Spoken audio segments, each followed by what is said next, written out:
Biografi Sunan Kalijaga. Sunan Kalijaga atau nama asli Raden Syahid adalah putra Temenggung Wiradigta. Kakeknya bernama Arya Teja atau Abdurrahman. Beliau merupakan seorang keturunan Arab yang bersambung silsilahnya dengan Sayyidina Abbas bin Abdul Muthalib, paman Rasulullah SAW. Raden Syahid dididik dalam lingkungan keluarga ibunya, Putri Nawang Arum, yang berasal dari keluarga Bupati Tuban. Pemahamannya tentang sastra Jawa membuatnya mahir dan kelak dia akan menyampaikan dakwah melalui seni budaya. Pada usia remaja, Raden Syahid tumbuh menjadi ilmuwan silat atau ilmuwan kanuragan dan remaja yang kontroversi di mata orang Tuban. Di sisi lain, Raden Syahid banyak bergaul dengan rakyat jelata meskipun ia seorang putra bangsawan. Rupanya ia menyaksikan korupsi para pejabat pemerintahan yang memungut upeti atau pajak kepada rakyat jelata. Melihat kondisi ini, Raden Syahid melakukan perampokan terhadap para pejabat yang melakukan kesewenang-wenangan atas kekuasaannya. Selanjutnya, hasil rampokan tersebut ia bagikan kepada orang-orang miskin atau orang-orang yang membutuhkan. Nah, apa yang dilakukan Raden Syahid akhirnya diketahui oleh ayahnya dan ia pun diusir agar hengkang dari rumah dan tinggal di hutan Jatisari. Orang-orang di sekitarnya mengenalnya dengan julukan Lokojoyo atau Lokajaya. Perubahan drastis dalam pribadinya terjadi ketika ia merampas tongkat seorang kakek tua, yakni Sunan Bonang. Tongkat tersebut ia lihat berwujud emas.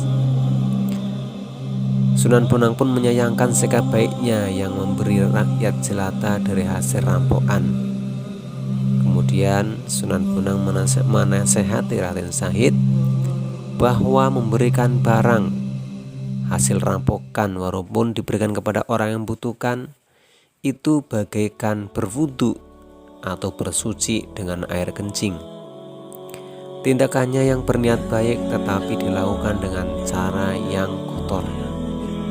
Sunan Bonang pun menunjukkan kemampuannya dengan mengubah buah aren menjadi emas. Peristiwa ini membuat Raden Syahid menyesali perbuatannya, belajar dan berusaha keras menjadi manusia yang agung,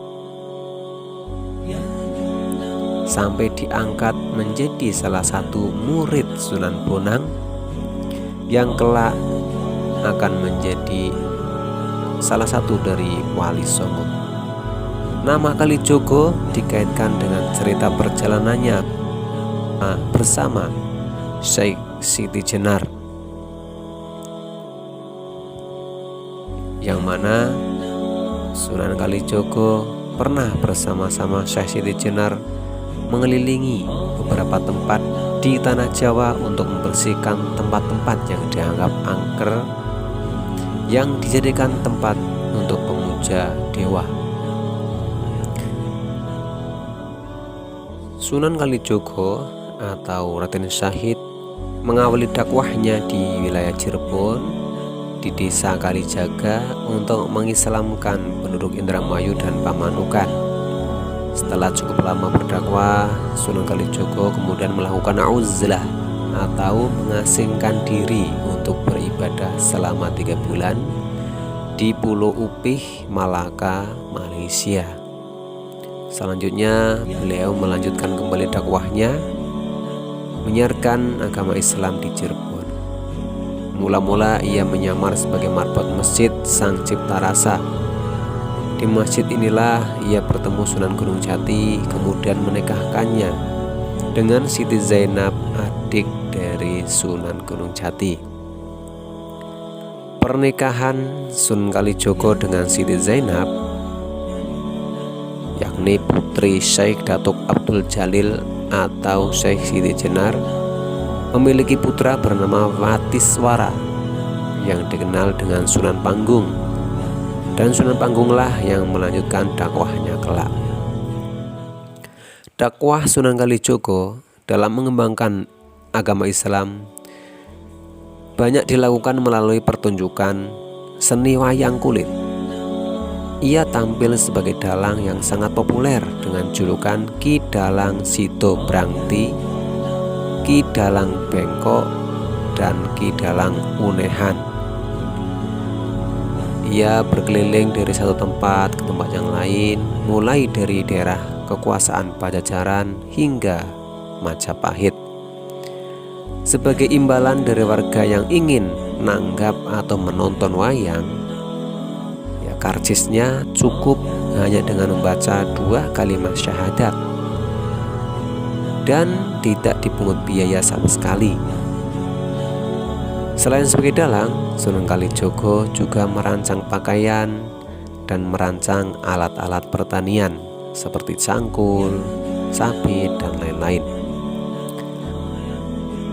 Sunan Kalijogo atau Raden Syahid wafat pada tahun 1045 Hijriah dan dimakamkan di Desa Kadilangu yang berjarak 3 km dari Masjid Agung Demak.